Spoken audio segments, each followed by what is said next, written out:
All right. Are you ready to dive into some internet lingo? I am. Let's do it. Awesome. Yeah.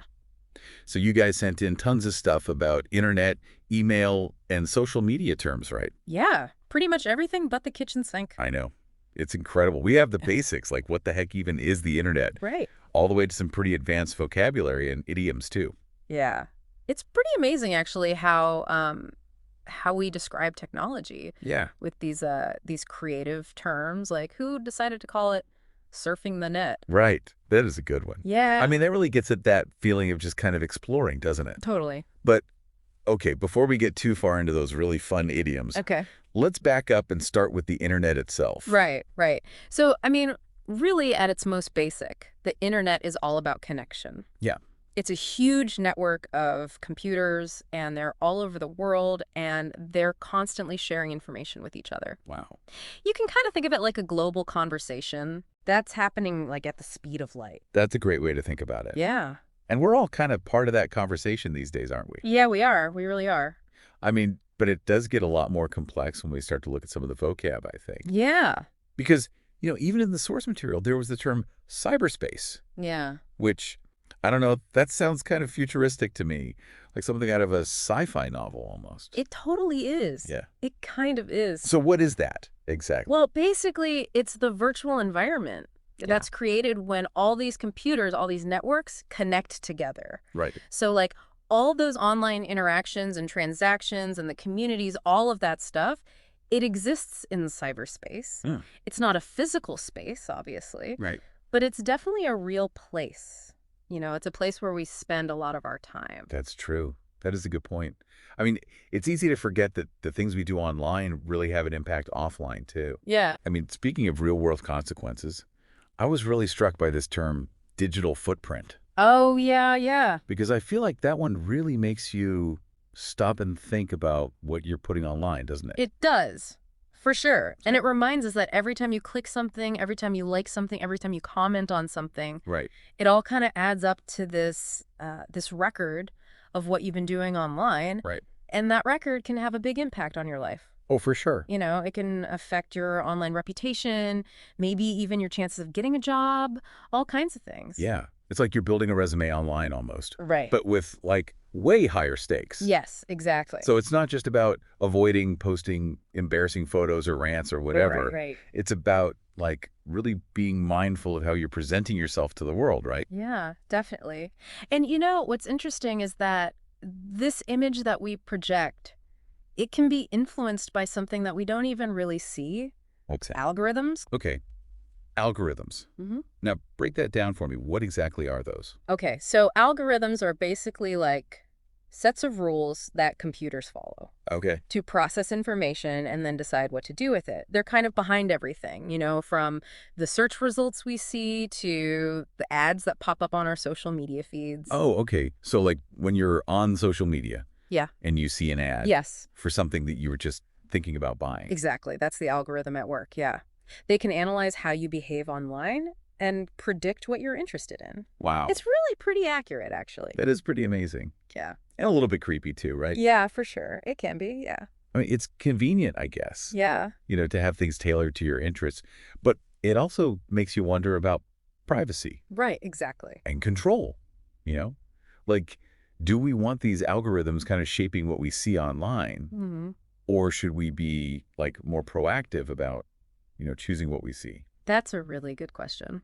And it shows how important it is to understand how this technology actually works so that we can make smart choices about how we use it.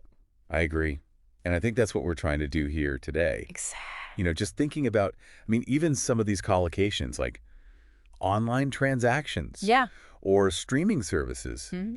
I mean, it's kind of incredible how much the internet is just, like, woven into our lives now. It really is. We've gone from surfing the net being this kind of like new fun thing Right. to relying on it for almost everything. Yeah. And now with, you know, smartphones and tablets and all that, the internet's literally at our fingertips all the time. Which brings us to another group of terms from the source material, the idioms. Oh, yeah. So good. So information superhighway, for example. Yeah. That one really gives you a sense of the speed and the size of the internet, doesn't it? It totally does. And I think it also shows how the internet can connect people and ideas across the globe. Yeah. It really has been transformative. It really has.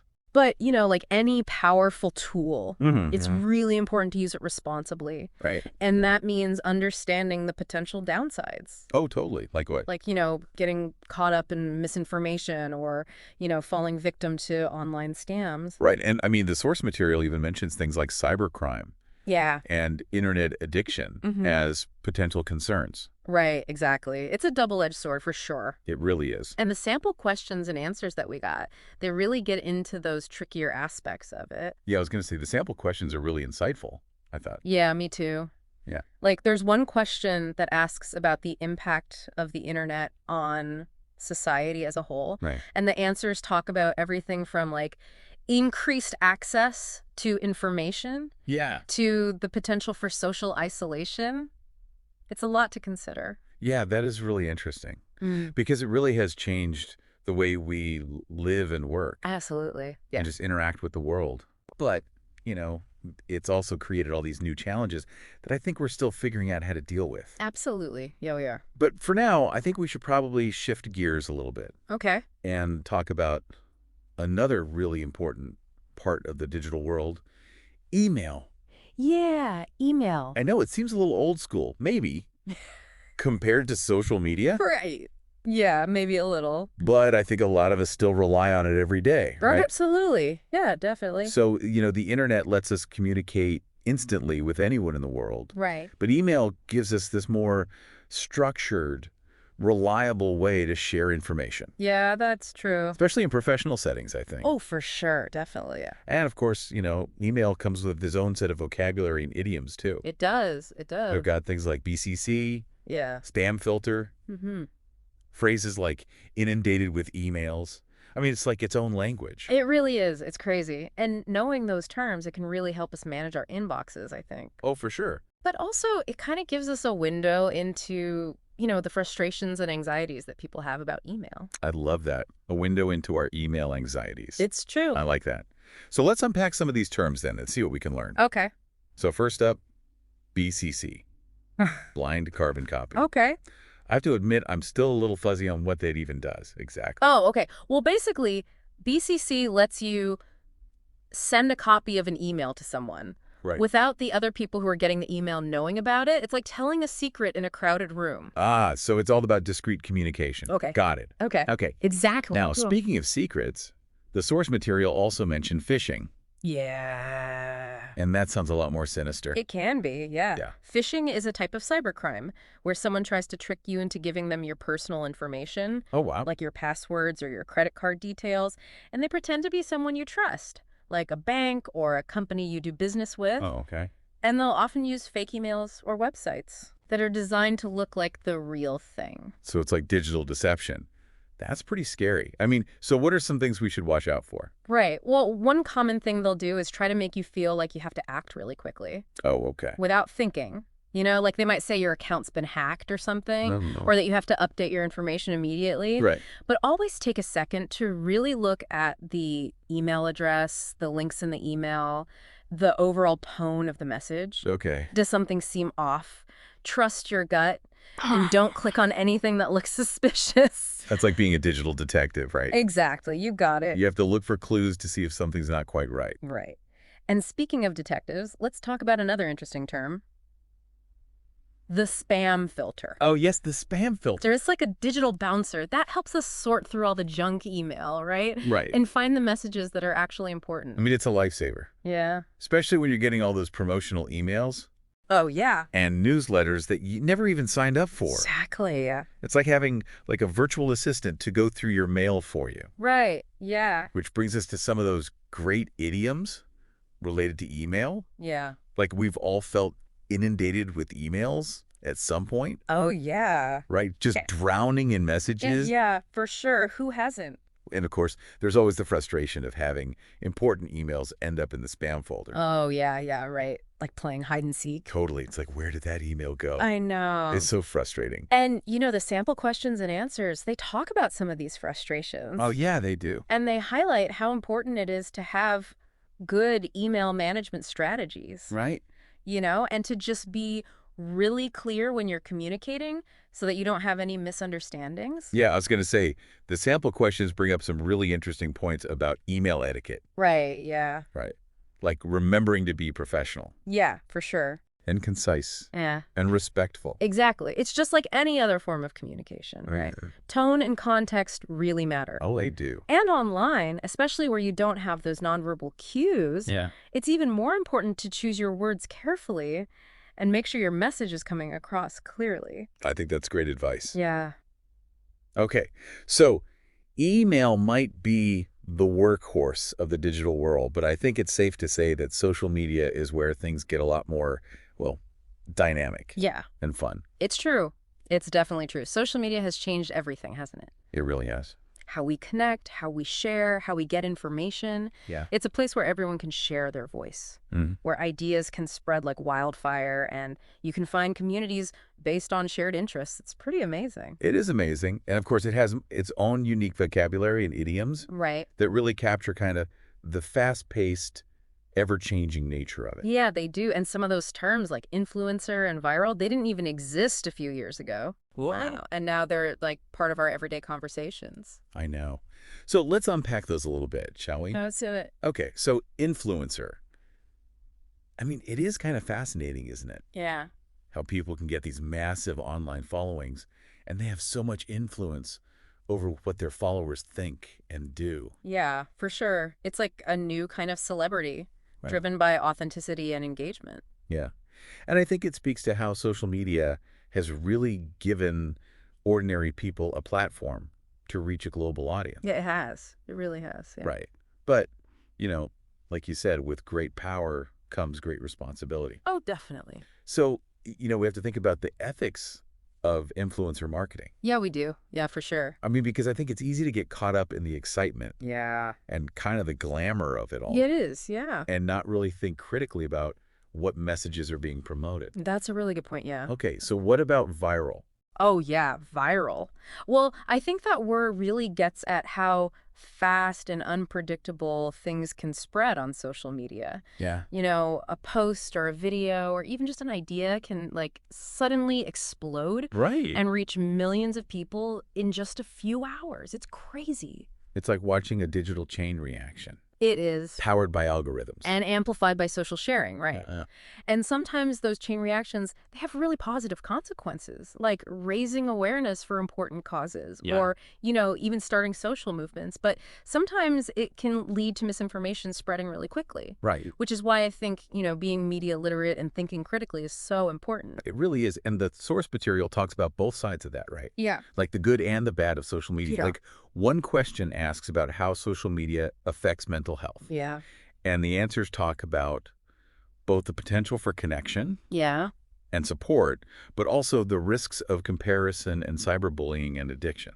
Right. It's this whole complicated world with like good and bad. Yeah. We need to be aware of the potential downsides for sure, but also recognize the opportunities for good. Absolutely.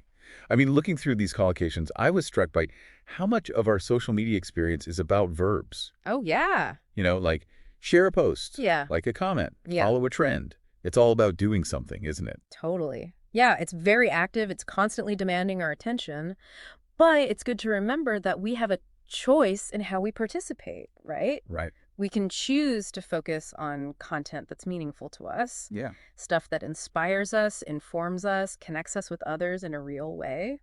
That's a good point. Yeah. I mean, we don't have to just be like passively consuming everything that comes our way. Yeah. Right. We can be more active participants and actually shape our own online experience. Exactly. And we can contribute to a more positive online environment.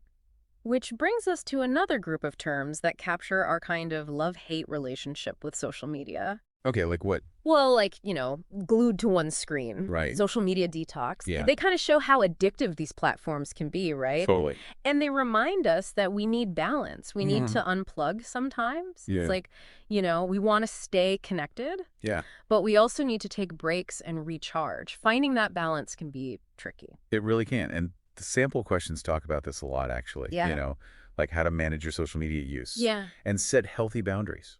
Exactly. And there's one question about the benefits of taking breaks from social media. Okay.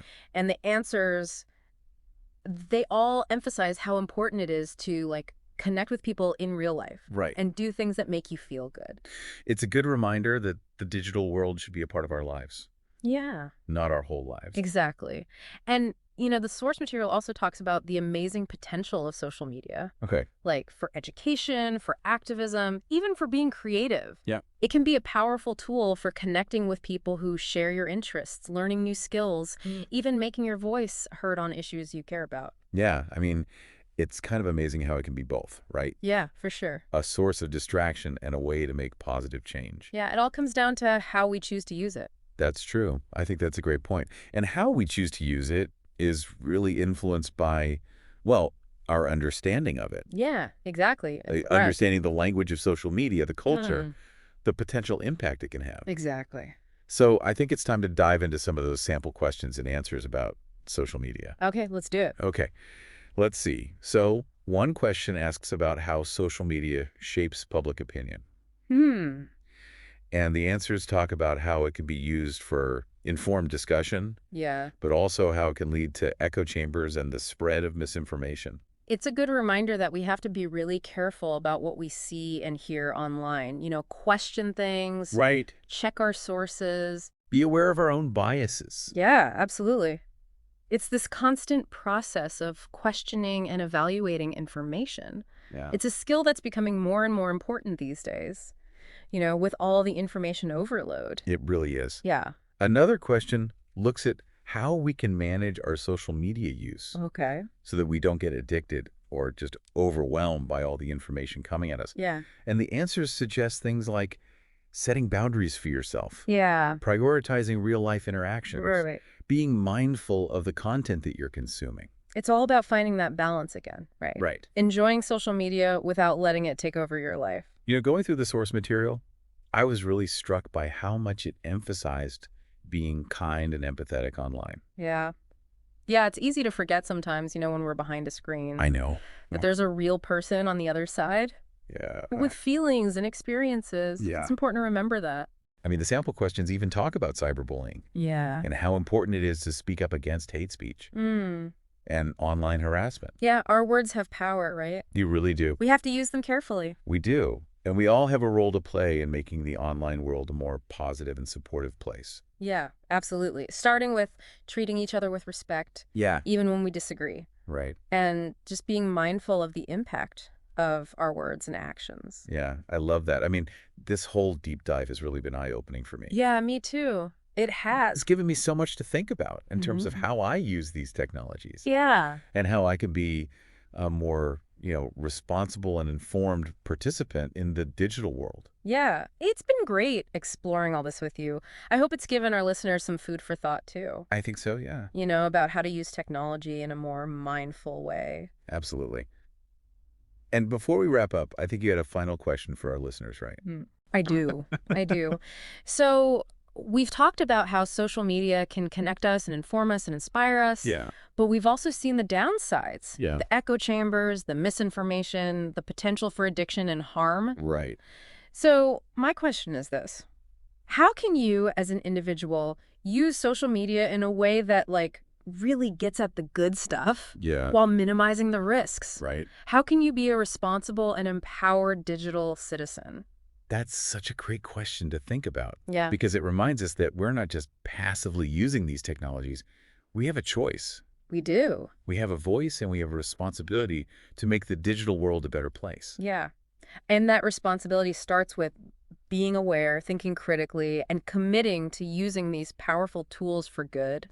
It's true social media has transformed the way we connect and share and consume information. It really has. It's like this space where anyone can have a voice and where ideas can spread like wildfire. Right, exactly. Where communities can form around these shared interests. It's true. And it's got its own unique vocabulary and its own set of idioms that really reflect this fast-paced, constantly evolving nature of this digital landscape. They do terms like influencer and viral. I mean, they didn't even exist a few years ago. I know, right? But now they're like part of our everyday vocabulary. Absolutely. So let's unpack those a little bit, shall we? Let's influencer. It's fascinating how individuals can build these huge online followings. It is. And they can have a lot of influence over what their audience thinks and does. Yeah. It's like a new form of celebrity, but it's driven by authenticity and engagement. It is, and it also speaks to the power of social media to democratize influence and give ordinary people this platform to reach a global audience. That's true. But you know what they say, with great power comes great responsibility. Oh, for sure. We really need to consider the ethical implications of influencer marketing. Definitely. It's easy to get kind of caught up in all the excitement and the glamour of influencer culture without really thinking critically about the messages that they're promoting. Yeah, that's a really good point. Oh. Okay, now what about viral? Oh, yeah. Viral. I think that really captures the speed and the unpredictability of how content spreads on social media. It really does. Like post a video, an idea, it can suddenly catch fire and reach millions of people in just a matter of hours. It's amazing. It's like this digital chain reaction that's powered by algorithms and amplified by social sharing. Yeah, and sometimes that chain reaction can have really positive consequences. It can. Like raising awareness for important causes or sparking these social movements. Absolutely. But it can also lead to the really rapid spread of misinformation. It can. Which is why media literacy and critical thinking are more important than ever. Yeah, they are for sure. And the source material really digs into these kind of contrasting aspects of social media. It does. One question asks about the impact of social media on mental health. Right. And the answers highlight both the potential for connection and support, but also the risks of things like comparison, cyberbullying, and even addiction.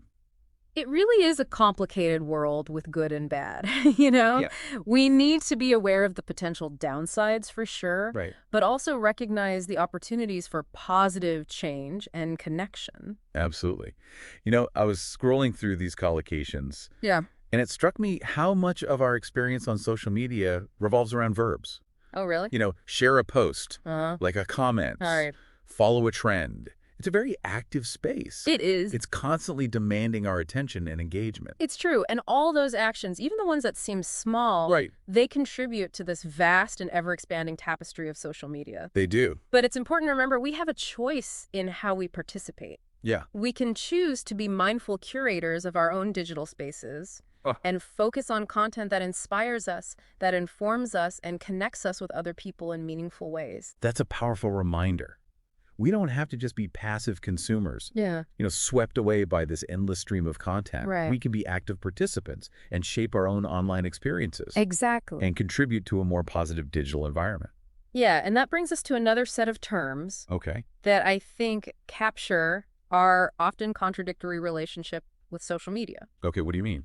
Well, idioms like glued to one screen and social media detox, I know those ones. right? They speak to how addictive these platforms can be and how important it is to have balance in our digital lives. Yeah, it's like we're constantly juggling our desire to stay connected Right. with the need to unplug and recharge. It's true. And it's not always easy to find that sweet spot. No, it's not. And the sample questions and answers touch on this tension too. Yeah. Exploring strategies for managing our social media use and setting healthy boundaries. Right. One question asks about the benefits of taking breaks from social media. Uh-huh. And the answers really emphasize prioritizing real-life connections Yeah. and doing things that make you feel good, that promote well-being. It's a good reminder that the digital world should really just complement our lives, not consume them. It should. And, speaking of complementing our lives, the source material also talks about the incredible potential of social media Oh, yeah. for education activism, even creative expression. For sure. It's a really powerful tool for connecting with people who share our interests, Yeah. for learning new skills, and for amplifying our voices for causes we care about. It's fascinating how social media can be both a source of distraction It's true. and a catalyst for positive change. Yeah. It all comes down to how we choose to use it. It does. And those choices are informed by, our understanding of the language, Yeah. the culture, and the potential impact of these platforms. Absolutely. So let's dive into some of those sample questions and answers related to social media Okay. and see what kind of insights we can find. All right. One question asks about the role of social media in shaping public opinion. And the answers really highlight both the potential for informed discourse, but also the dangers of things like echo chambers and misinformation. Right. It's a reminder that critical thinking and media literacy are so important these days. They are. We need to be really discerning consumers of information. Yes. Questioning what we see and hear and seeking out diverse perspectives. Absolutely. And that brings us to another important question. Okay, what's that? How can we use social media to promote positive change and create a more just and equitable world? Yeah. The answers talk about the power of storytelling and community building. Right. And raising awareness for issues that matter. It is inspiring to see how social media can be used for good. Yeah. Amplifying marginalized voices, connecting people across geographical boundaries, and mobilizing collective action. For sure. It's powerful stuff. It is, but it's also important to acknowledge the potential downsides, too. Right. One question asks about the impact of social media on privacy, and the answers highlight the need to be aware of data collection practices and protect our personal information. Yeah. And to advocate for stronger privacy regulations. Absolutely. It's a balancing act, isn't it? It is. We want to enjoy the benefits of these platforms, but also protect our privacy and make sure they're being used ethically and responsibly. Right. It is a balancing act for sure. And that's why it's so important to have these conversations, to explore these complex issues and really empower ourselves with the knowledge and skills to navigate the digital world wisely. Well said. I mean, this deep dive has been so insightful. It has. And I feel like I have a much deeper understanding, not just of the vocabulary, but of the bigger picture. That's great to hear. The broader implications of all these technologies. Yeah, it's been my pleasure exploring these topics with you. Likewise. But before we wrap things up, I'd like to leave our listeners with a final thought-provoking question. Okay. I'm intrigued. What is it? I do. So we've talked about how social media can connect us and inform us and inspire us. But we've also seen the downsides, the echo chambers, the misinformation, the potential for addiction and harm. Right. So my question is this: how can you, as an individual, use social media in a way that, really gets at the good stuff? Yeah. While minimizing the risk, how can you be a responsible and empowered digital citizen? That's such a great question to think about. Yeah. Because it reminds us that we're not just passively using these technologies. We have a choice. We do. We have a voice, and we have a responsibility to make the digital world a better place. Yeah, and that responsibility starts with being aware, thinking critically, and committing to using these powerful tools for good. It makes me think about all the ways we can use these platforms to do good in the world, Absolutely. Social media can be such a powerful tool for positive change. And we see it every day. People using their platforms to raise awareness for important causes, to mobilize communities, to advocate for social justice.